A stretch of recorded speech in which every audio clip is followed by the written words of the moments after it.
Hi guys, just doing my live reaction to the opener of the 2021 Six Nations. As much as it's not the most important thing in the world right now in the current pandemic, it's good to see it back, good to be watching rugby, and good to be back here. So, the opening match in the Six Nations kicked off and it finished Italy 10, France 50. I predicted that this game would be a closer game than a lot of people think. Obviously, I was wrong. Italy proved they're just not up to the races yet with the rest of the teams. France were very clinical when they needed to be. They had their moments of sloppiness after going 10-0 up early on. They had like about 15-20 minutes where they just were off it, and Italy had a few attacks, but Italy only came away with 3 points in that spell. And then afterwards, France just ran away with it and finished very convincingly. Antoine Dupont was absolutely outstanding today. He's the best number 9 in the world, in my opinion, and I just thought, he was brilliant throughout. I mean, 3 or 4 assists for tries and 1 try himself. Like, what a player. And fully deserved as man of the match of the game today, no doubt about that. Other impressive performances for France. Thought Teddy Thomas, even though he got 2 tries, he had his moments where he was a bit up and down. I'd like to have seen a bit more of Jalabert. He did well with making one break, and his linking work from 10 was good, but it was mainly Dupont calling the shots from 9 for France. But sort of we thought Jalabert would have taken on a bit more there, but he didn't really need to today. But against the bigger teams, when France maybe aren't having their own way as much as they did today, they will need, I think, a 10 who actually really controls the game and takes the heat off Dupont, because they still seem to rely on Dupont a lot as their main orchestrator right now.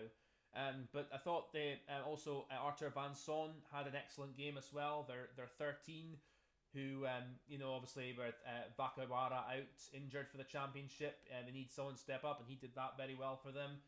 French pack on the whole, sort of were solid enough, did the jobs. They outplayed Italy up front, but but also at times I think France's discipline is still a bit erratic. There was a few penalties they gave away in the game, especially in the first half, which were just blatant penalties to give away. One of them when Bernard Leroux went over and tackled a man before the tackle had been completed. The man hadn't even joined the breakdown yet, and he just went in and tackled him too early. And then the other one, Charles Olivon, where he'd been tackled, clearly tackled, instead he decided to get up on his feet and go again when by law he wasn't allowed to.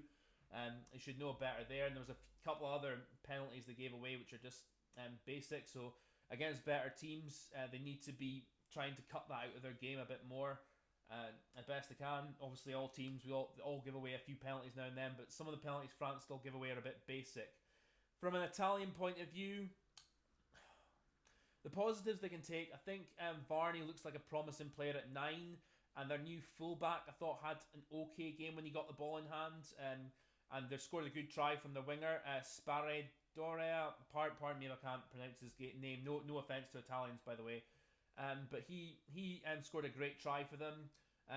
Varney, I think, nearly set up a good try, but his pass was just forward to Ione in the first half. But he's shown at times he has promise, but he's still got a lot to learn. Garbisi at times showed he's got promise and he's got ability, but again, still a lot to learn, especially with his kicking game. They obviously missed Bram Steen and Jake Polledri in the pack for them as well. Because the back row was really outplayed by the French back row overall, and in the set pieces, France was just on top there. So overall, a good start for France, but they've got bigger tests to come. Italy, I'm afraid this could be a very long championship for them. They just don't look at the races. At times, actually, I was really disappointed with the lack of effort. I think it was the Dupont try where Teddy Thomas made the break out the side. The tackle attempt to him wasn't really there. It seemed very kind of half-hearted, and then you have seen the likes of Carlo Cana and 1 or 2 others just jogging back to try and get Thomas. I mean, so it's just almost like just jogging. It's like, it's international rugby, mate. I mean, even if you don't get him, at least put maximum effort that you're trying to get him and sprint to him. And that's just if Italy want to improve, that they're not going to get anywhere like that. Pardon me. So yeah, overall, like I said, that's what I've got to say on the match. Thank you very much for listening, guys. I've got a live stream coming up with Brandon on Brandon Smith Rugby to cover the England-Scotland game. As you see, I'm all ready for that.